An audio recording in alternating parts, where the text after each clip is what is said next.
Maithili viral song.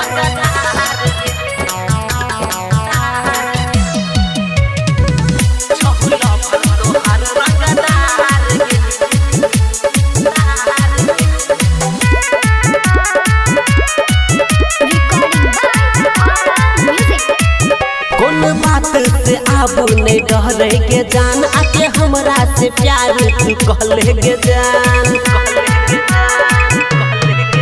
कौन बात से आबू नहीं डरे के जान आके हमरो से प्यार तू कहले के जान।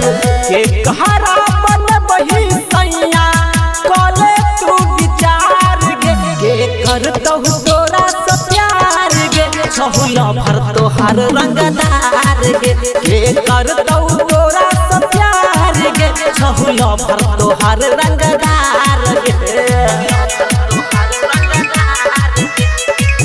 म्यूजिक बाय नीजू निर्मल।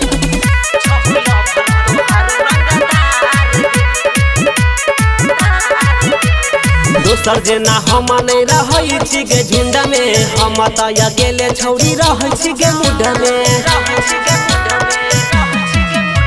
आ गरम हेतौ जे मिजाज सहबा कोइल दे बहुराज आ हमरा सहना क नहीं मिलतौ कोनो जिला में रंगबाज।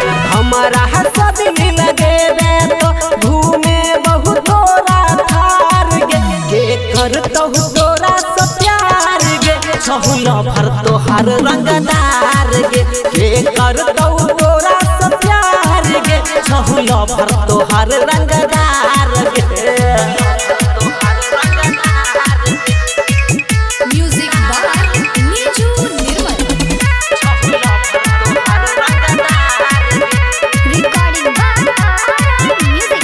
कहै छियो बतिया तुले न छौरी मान गे तोरे चलते केते के है चले जेते जान गे।